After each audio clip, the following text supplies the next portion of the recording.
So chapter 9, the hypothesis testing. So 9.1 was null and alternative hypotheses. So an hypothesis test, collect sample data, crunch some numbers, decide if we have enough evidence to support our claim, reject our claim, blah blah blah blah blah blah. So here's the big idea. 9.1. Well, I guess we got 4 steps. So here's how we conduct a hypothesis test. Evaluate the null, typically denoted with H sub 0. This would be H sub 0. The null is not rejected unless the hypothesis test shows otherwise. The null statement must always contain some form of equality. So it's got equals, less than equals, greater than equals. Always write the alternative hypothesis, typically denoted with H sub A. Or, I don't know, we've never used H1, using less than, greater than, or equals not. If you reject the null, then you can assume that there is enough evidence to support the alternative hypothesis. Never state that the claim is proven true or false. Keep in mind the underlying fact that hypothesis testing is based on probability laws. Therefore, we can only talk in terms of non-absolute certainties. So, use words like likely rather than certain, because it is just kind of an estimation. It's not 100% true, 100% false. I mean, there is a little wiggle room, but it's likely that we can expect that. Alright, so here we go. Here's what you gotta remember. In your note card, alpha, now we're talking about a different alpha than the tails. Alpha is the probability of type 1 error occurring. And I might be jumping the gun. Alpha doesn't show up until the next lesson, so maybe we don't worry about these yet. I probably should have put these on 9.2. Okay, so let's look at some of the homework. 62. Some of the following statements refer to the null hypothesis. Some to the alternative hypothesis. State the null and the alternative in terms of the appropriate parameter, mean, or is that proportion? Okay, A. The mean number of years Americans work before retiring is, so that's equals, so that's our null. The mean is 34, so that means the alternative would be not 34. Okay, B. At most 60% of Americans vote in presidential elections. So now we're talking about a percentage, a proportion. So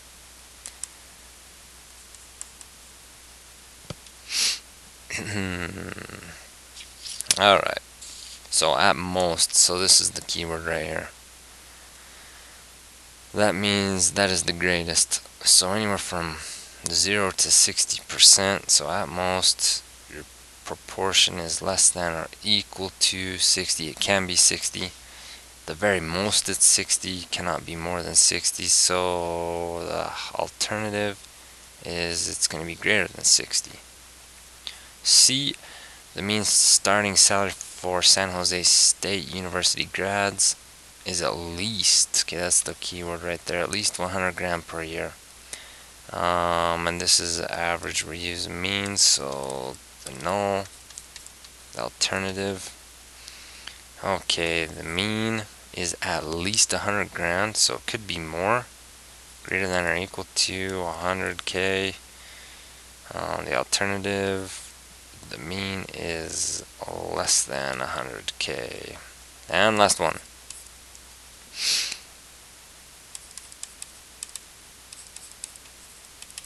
Okay, D. 29% of high school seniors get drunk each month.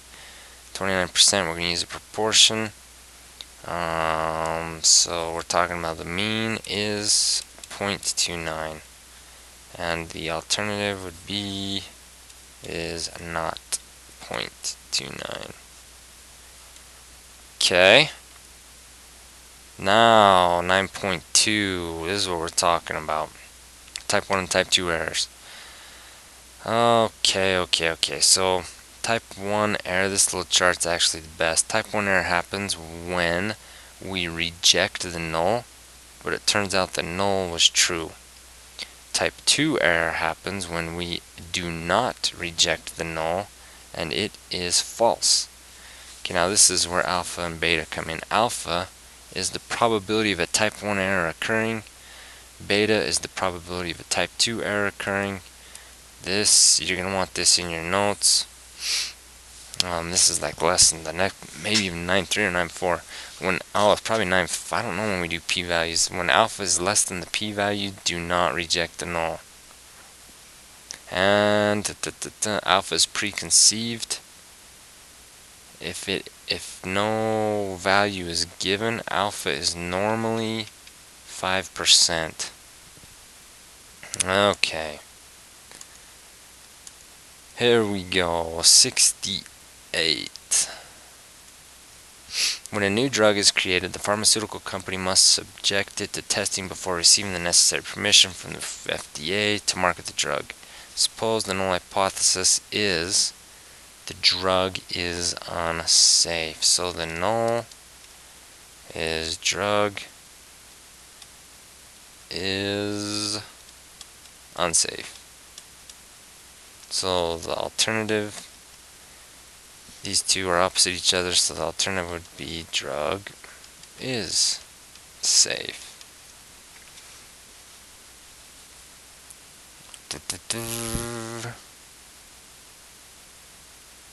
And this is kind of weird.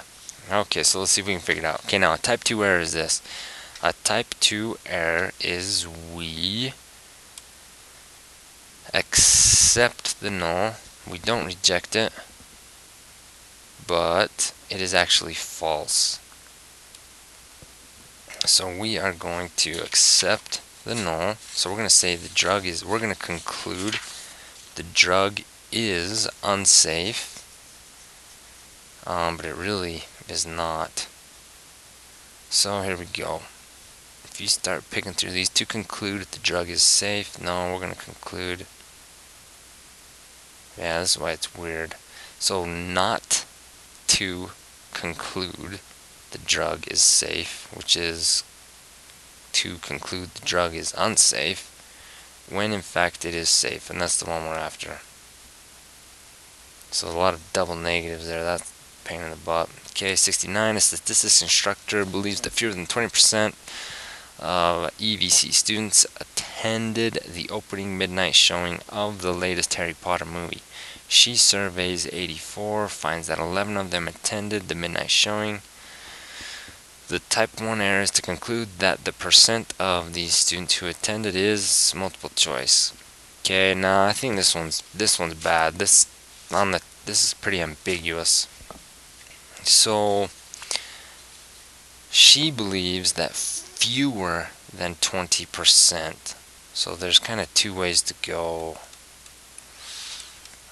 Fewer than 20% would be, so like an average. I guess it's not an average, we're talking proportions. Okay, so proportion is less than 20%. That means the null has to be, because it's the one that uses the equals, so it's got to be greater than or equals to 20%.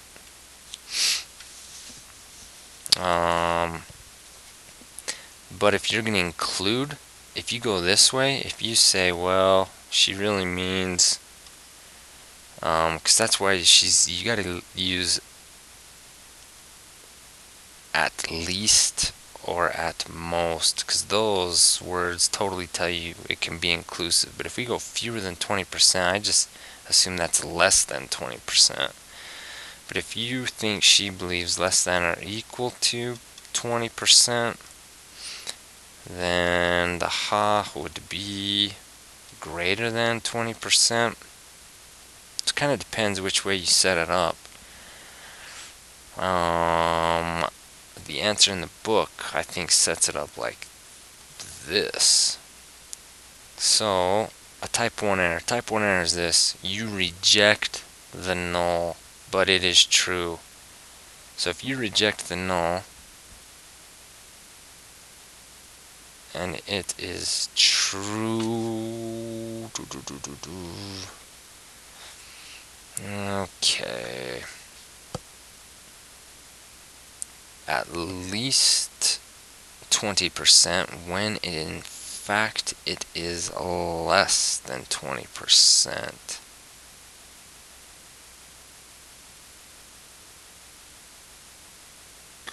Okay, I think that's A. So this guy right here. So type 1 error, you reject the null, but it is true. So the null is fewer than 20% go. So if you reject that, that means at least 20%. So that's greater than 20%, when in fact it is truly less than 20%. So that one matches up with this. Now, if you write it the other way, okay, let's look at this one. You're going to reject the null. The null is more than 20%. So you reject it. So that means less than 20, when in fact the null is true. So less than 20 went when in fact it is at least 20. So that one matches up with this guy. Okay, 70. It's believed that these intermediate algebra kids get less than 7 hours of sleep per night. On average, a survey of 22 kids generated a mean of 7.24 hours with the standard deviation of 1.93 at a level of significance of 5%. Do these kids get less than 7 hours of sleep per night on average? So let's do a ho and a ha. Okay, so the ho, it's kind of like the existing thing. The ha, and this is kind of not worded well either, but the ha, they just proved that they're getting less than 7 hours. So the ha, the mean is less than 7. So the ho, those kids are getting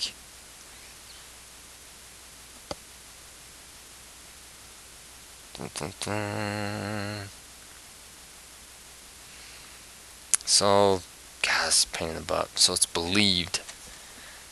So in the past, maybe these kids have gotten more, but it is believed now that these kids are getting less than 7. So that is ching. Less than 7, that has to be the ha. Because your ho is inclusive. So the ho has to be, well, the mean must be equal to 7 or greater than or equal to 7. So we'll set it up like this. So this is the big key right here. Less than 7, that's giving us the ha. Okay, now I think all this stuff is just unnecessary, because the question is, the type 2 error is to not reject the null when in fact the null is false. Okay. When in fact the null is false, so the mean number of hours is less than 7. So we're going to go D. 71. Previously, an organization reported that teenagers spend 4.5 hours per week on average on the phone. The organization thinks that currently the mean is higher. So this one's a little easier to set up. The whole, they think the mean is 4.5. The ha, they believe now that, that it's actually greater than 4.5. Okay. So, conduct a hypothesis test. The type 1 error is to reject the null. So say it's not equal to 4.5, but it really is, the null is true. So to conclude that the current mean hours is higher when in fact it is higher, okay, that's not it. To conclude that the mean is higher when it is the same, that's where we're going. So I conclude that really the mean number of hours is higher, but the null is true. So it's going to stay the same at 4.5. Okay, so those first two went pretty quick. Now we're into 9.3. So distribution needed for hypothesis testing. So here's the different kinds of distributions.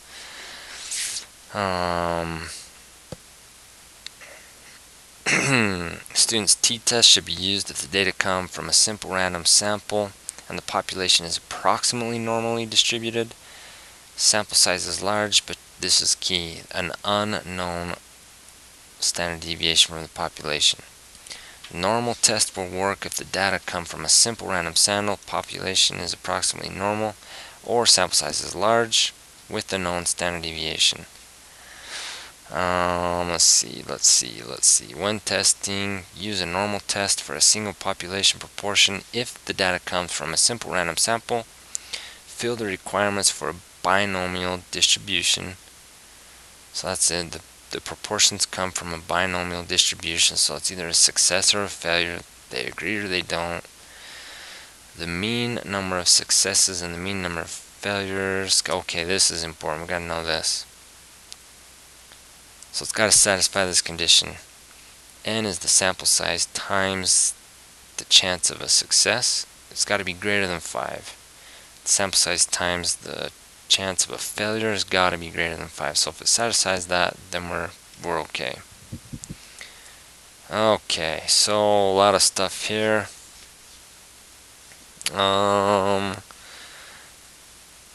But okay, maybe this proportion one we talked about it earlier, like chapter 8, I think. Proportions, so we're going to use, it's going to be normally distributed, but the mean is going to be p, and the standard deviation is going to be the square root of p times q divided by n. So maybe keep that in mind. Okay. Now, here we go. 72. It is believed that Lake Tahoe Community College intermediate algebra students get less than 7 hours of sleep per night on average. A survey of 22 kids generates a mean of 7.24, standard deviation of 1.93, at a level of significance of 5%. Do these kids get less than 7 hours? Oh, okay, now they just want to know what distribution are you going to use. Okay, so X bar, it is approximating a normal distribution with mean and sigma divided by square root of n. So A wants to suck you in, but it is not A.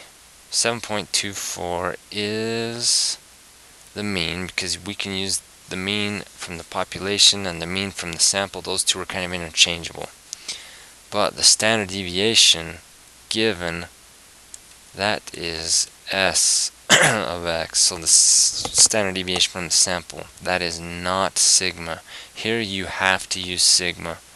Sigma has to be the standard deviation from the population. And that is S of X. So that one's wrong. And normal, that's wrong. Okay, it's actually D. So this is a t-test. We're going to use a t-test because we do not know sigma. And t-test, just an abbreviation, degrees of freedom. And the degrees of freedom equal n minus 1. And because we surveyed 22 kids, n minus 1 is 21. So 72 is kind of a cool question. 25. Okay, these just want to know what kind of distributions you should use. So 25, here we go. Population has a mean, standard deviation of 5, blah, blah, blah, blah, blah. Sample mean is 24, and the sample size is 108. What kind of distribution? You're going to use a normal. And we're going to use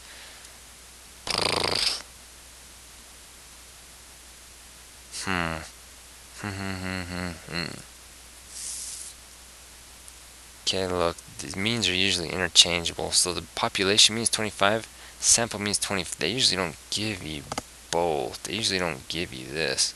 If they give you the population mean and the population average, then it's probably just 25.5. No funny business. But if we're doing like the X bar stuff, if we're going to look at the average from the sample, then it would be normal. We'll use that mean, and we'll use 5 divided by square root of 108. K26, it's thought that 42% of respondents in a taste test prefer brand A. In a particular test of 100 people, 39% preferred brand A. What distribution should we use? Okay, we're going to use a normal, but because we're talking proportions, we're going to use this guy right here. We're using this. So proportions.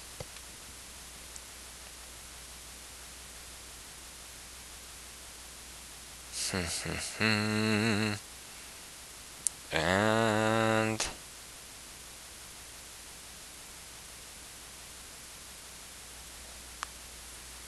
God, we're kind of in the same pickle. Usually they don't give you both the proportion from the population and the proportion from the sample. So I'm going to use the sample, which is 0.39, and I'm going to use the standard deviation is going to be 0.39 times 0.61 divided by the square root, or divided by 100. All of that's under a square root. Okay, 27, you're performing a hypothesis test of a single mean using a student's t-distribution. What must you assume about the distribution of a data? Assume that it's normal. 28, you're performing a hypothesis test using a student's t. The data are not from a simple random sample. Can you? Okay, no. So it's got to be random. It's got to be simple random stuff. All your stuff's got to be coming from a simple random sample. If you could choose your own data, then you could create your own stats, and you could create whatever you want. You could come up with a hypothesis test to generate reports of whatever you want. If you can choose your own data, it's got to be random. Okay, 29. You're performing a hypothesis test of a single population proportion. What must be true about the quantities NP? K, N times P's got to be greater than 5. N times Q's got to be greater than 5. 30. You perform a hypothesis test of a single population proportion. You find out that NP is less than 5. What must you do? You gotta go back to square one. You've got to increase your sample size. Increase N, because the higher that N is, the higher the product is gonna be. So if your product is not 5, increase your sample size, then times it by P, and you'll be greater than 5. 31. Perform a hypothesis test of a single population proportion. The data come from which distribution? Okay, population, which is like this stuff right here. These percents, these come from a binomial distribution. Successes and failures, that's all you got, 2 options. So those guys can be counted. So they are discrete numbers. Okay, now 4. So rare events. So this is the Nystrom video. This is the trick coin, because it's rare to just flip 5 times and get tails. Can happen, but it's super rare. So your p-value, this p-value is like the percent, the probability of this rare event happening. Okay, so when A when alpha is greater than p, you're going to reject the null. And alpha is going to be 5% unless told otherwise. Okay. So here we go. When do you reject? We just did that when alpha is greater than p. The probability of winning a grand prize is 0.005. Is that outcome likely or unlikely? And that is very, very, very, that's not even, that's 0.5%. That's tiny. Okay, the probability, so that's only like 1 person out of 200 winning. That's awful. 34. Probability of winning a grand prize is 0.0, same. Michael wins. Is this rare or common? This is way, way rare because that's only 1 out of 200 people. 35. It is believed that the mean height of high school students who play basketball on this team is 73 inches with the standard deviation of 1.8. A random sample of 40 players is chosen. The sample mean was 71 inches and the sampled standard deviation was 1.5. Do the data support the claim that the mean is less than 73? The p-value is almost 0.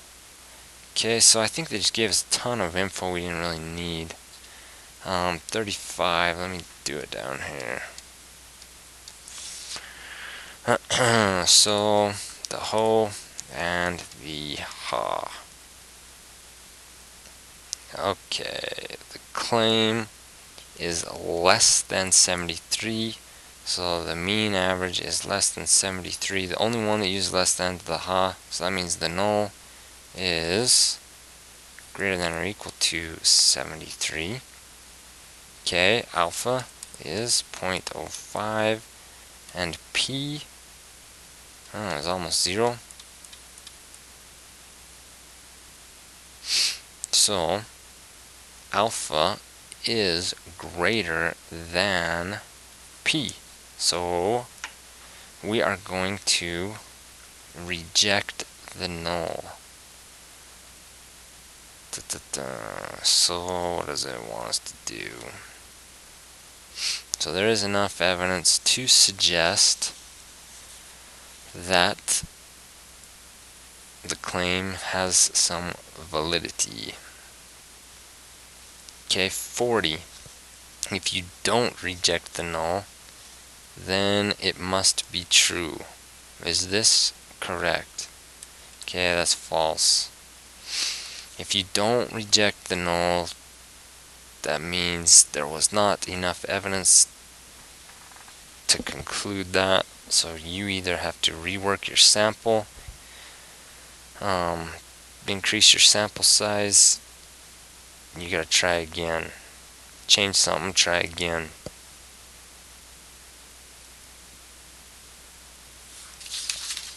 Okay. Use the following to answer the next 7 questions. Suppose a recent article stated that the mean time spent in jail by a first-time burglar is 2.5 years. A study was done to see if the mean time has increased. In the new century, a random sample of 26 first-timers was picked. The mean length time was 3 years and a standard deviation of 1.8. Suppose that it is somehow known that the population standard deviation is 1.5. Conduct a hypothesis test to determine the mean length of jail time has increased. Okay, here we go. Is this a test of means or proportions? And we are going average number of years.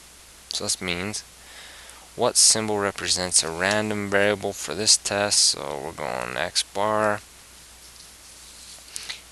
In words, define the random variable. So x bar is average number of years in jail of these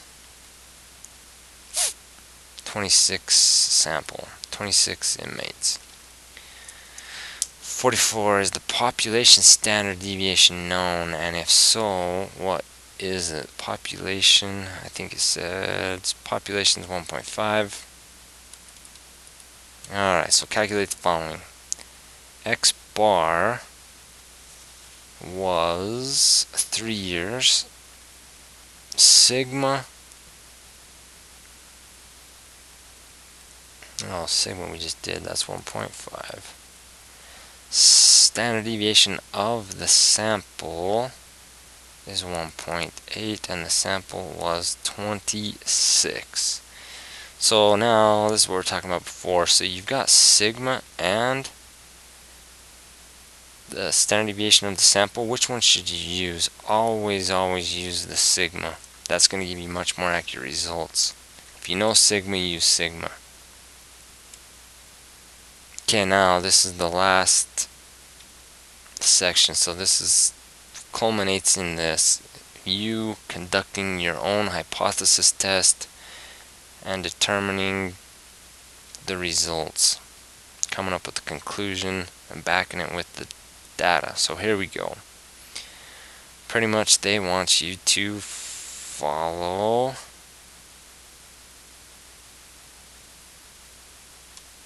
alright, let's shut this off. They want you to follow this, the appendix C, for every problem. So it tells you exactly step by step what to do. Come up with A, B, C, D, E, F, G, H, I. Oh, the last one's conducting a 95% confidence interval. So this is what we did for our homework. And here we go. From generation to generation, the mean age when smokers first start to smoke varies. However, standard deviation of the age remains the same, 2.1 years. Survey of 40 smokers of this generation was done to see if the mean age is at least, okay, that's big, at least 19. So that is going to be my hoe, because it is inclusive. So at least the mean age is greater than or equal to 19. So that means my null has got to be less than 19. Okay, here we go. So if you start going through that checklist, that's A, I guess, that's B, this is C. Clearly explain the random variable. Okay, so this is X bar, and it is the average age began smoking of these 40 people in the sample. Okay, now on D, just march our way down the thing, state the distribution to use. Okay, it's going to be normal. So we are going to use, so see, this is what I'm talking about. Population doesn't give us the mean, but we're going to use, that's okay, because we're going to use the sample mean. So 18.1, and the standard deviation, don't use the standard deviation from the sample, use it from the population. Standard deviation is 2.1, so we're going to go 2.1 divided by square root of 40. Okay, now E,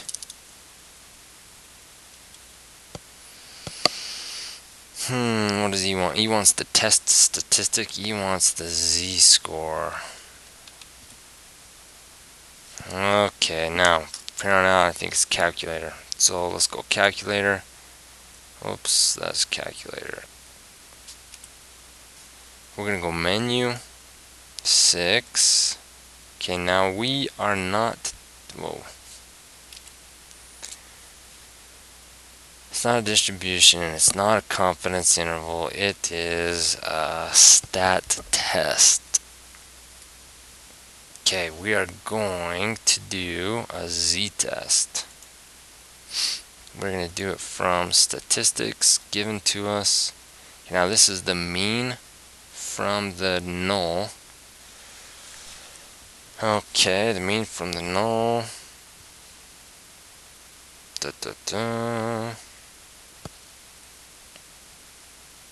What are we putting in here? I gotta look back. Oh, I guess I got it right here.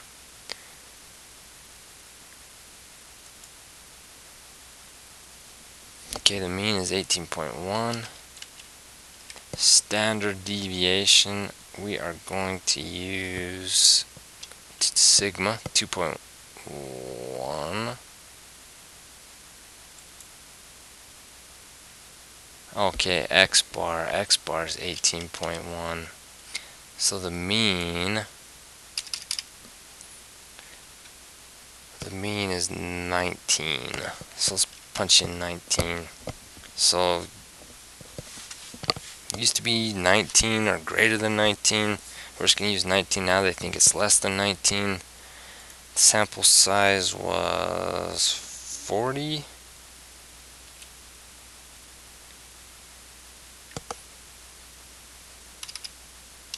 Okay, now you gotta explain how these are tied together. So the alternative hypothesis, we think the alternative is actually less than the mean. So we think they're smoking at a younger age than 19.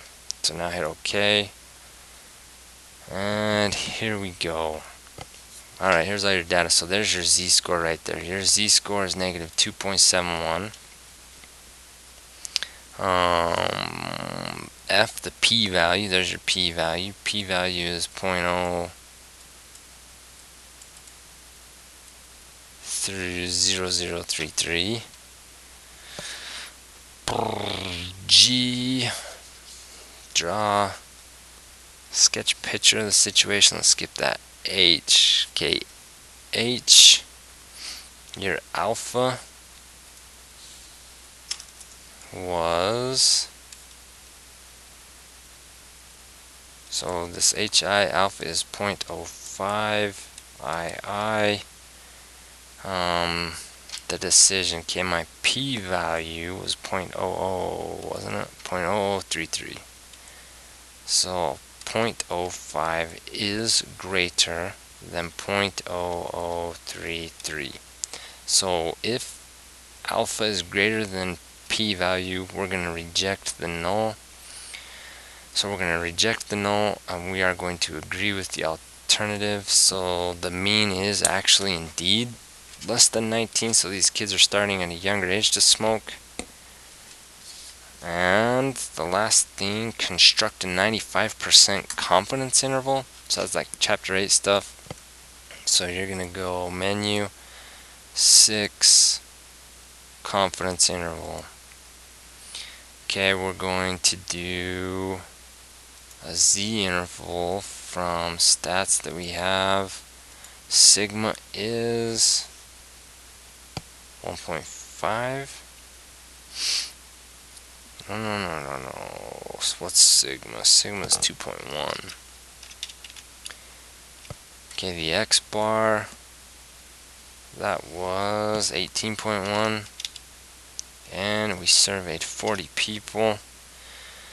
95%. Okay, there we go.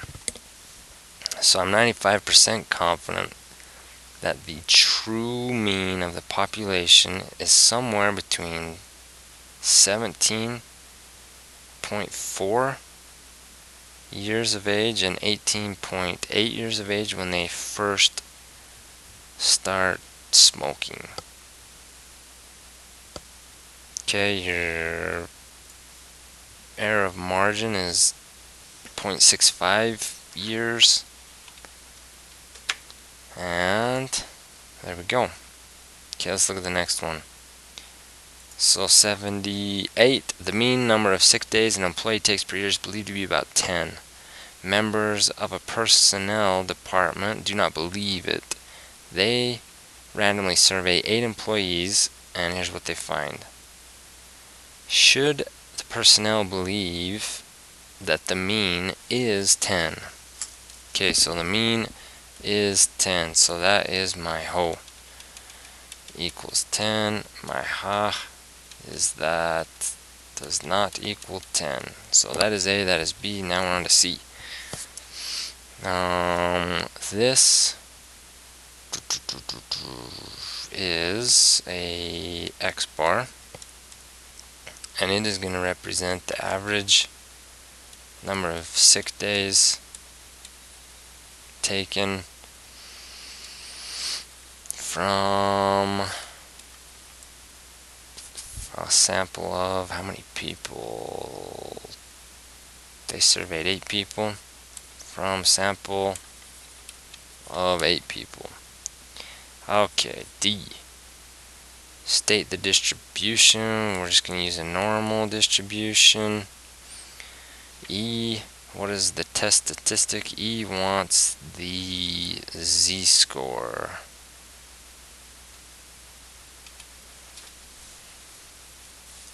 Alright, now calculator. So here we go.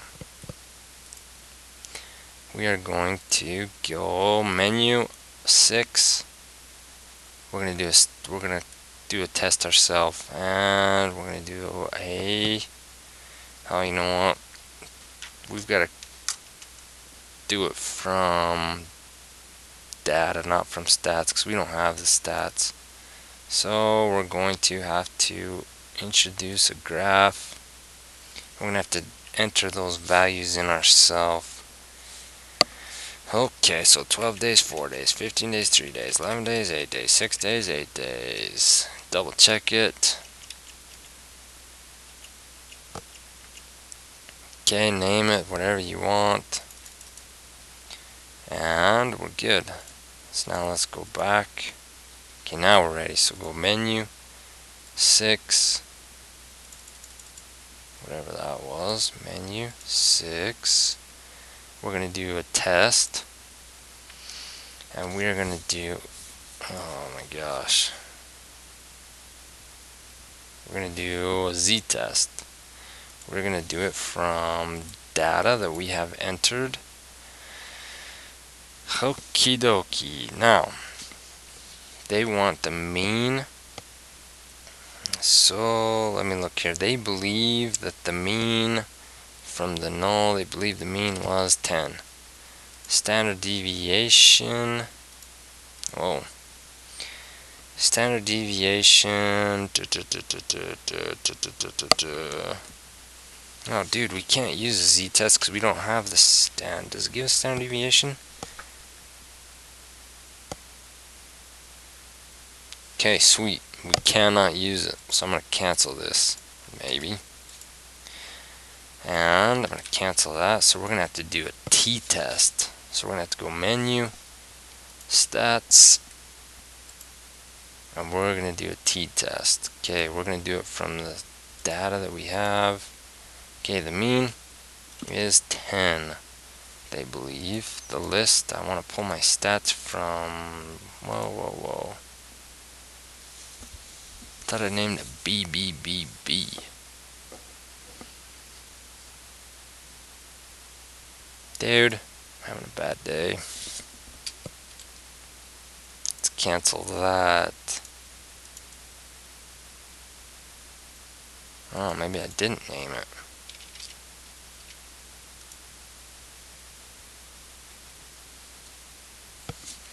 Okay, this looks like I've got the list from the other time, so that's gonna jack you up. Make sure you're drawn from the right list. Okay, let's try it again. Menu 6, 7. We're gonna do a t-test from data. The average is 10.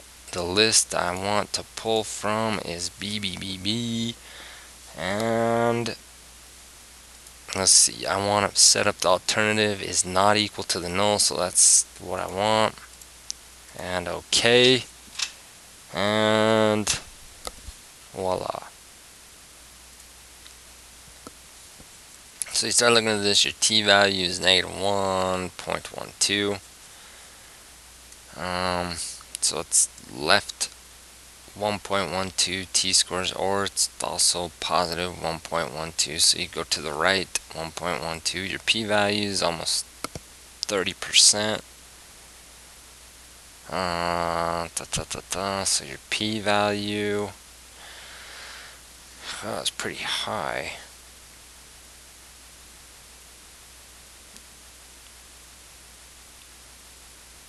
X bar was 8.375. So of those 8 people that they surveyed, the average sick days was 8.375. The sample standard deviation was 4.1, and we surveyed 8 people. Okay, so we gotta change this because it's actually not a z-score. This is gonna be a t-score. We got that. Let's see. F, the p-value is almost 30%. I'll just say 30%. G, we'll skip. So alpha was 5%. So alpha is 0.05.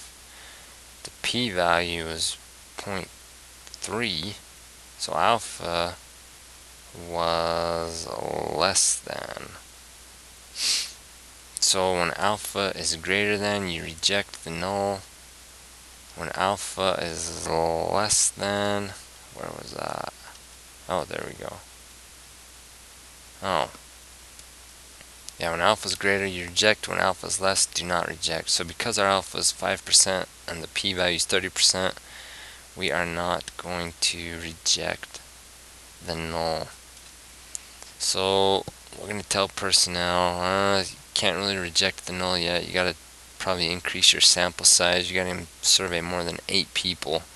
Go back to the drawing board, start again, see if you can get some different stats. Okay, last one. Your stats teacher claims that 60% of the students who take her elementary stats class go through life feeling more enriched. For some reason she can't quite figure out. Most people don't believe her. You decide to check this out on your own. So you randomly survey 64 of her past students and find that 34 feel more enriched. Now, what do you think? Okay, so this is a good one. So let's start going through A, B, C, D. Okay. She claims 60% of her students go through life more enriched, so we need a ho and we need a ha.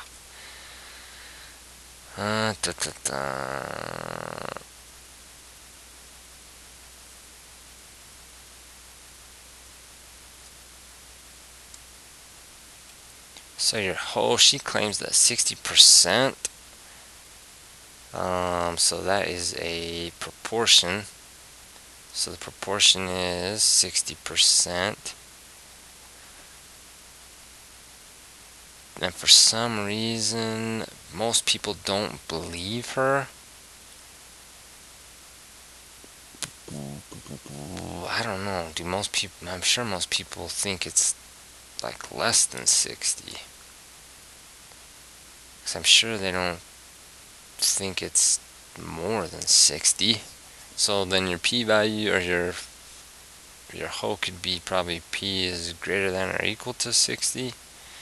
And then most people think it's less than 60. C, this is p.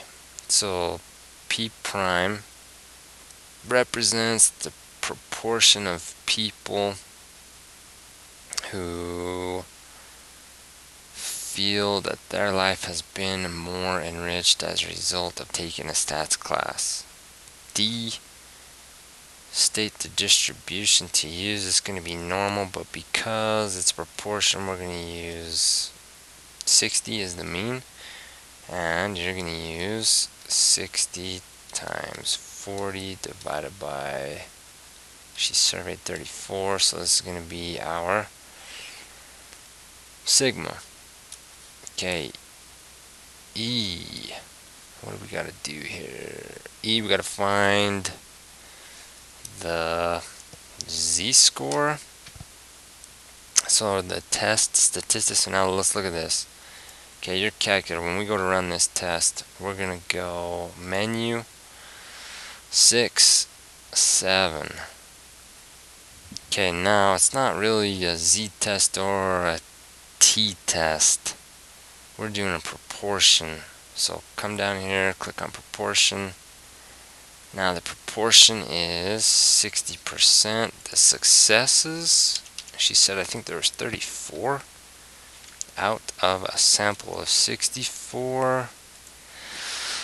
And I think we could either set it up like this, or the proportion or the alternate is less than the null. Let's try that. Okay, so here we go. Your z-score is negative 1.12. P-value is 13%, so that's pretty high. P-hat, so this is the proportion of her sample. So she surveyed 34 people, and she only found that 53% of them agreed with that statement. So it's less than 60, but here's the problem. My p-value is too big. My p-value is greater than alpha.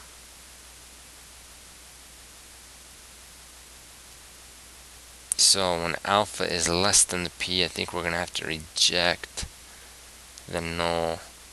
So E, what was that, negative 1.12, negative 1.12, F, the p-value was 13%, 0.13. G, we're going to skip the graph. H, alpha is 0.05, so 0.05 is way less than 0.13. So we are going to not reject the null. We're going to have to go back to the drawing board. This kid's going to have to survey more kids. So far the teacher's true, unless someone can prove her wrong. So then the last thing we got to do is conduct a confidence interval, 95% confidence interval. So let's go here. So hopefully you're getting a feel of when to use what in all these. Holy cow, man. 6, we're going to do confidence interval, but you can't do a z-test or a z-test. We've got to do a proportion. Number of successes, 34 out of 64. 95% confidence interval, hit OK, there we go. So we're 95% sure that somewhere between 41% and 65%. That's your range. P-hat is 53%. Margin of error is 0.122. And there we go. So that's it.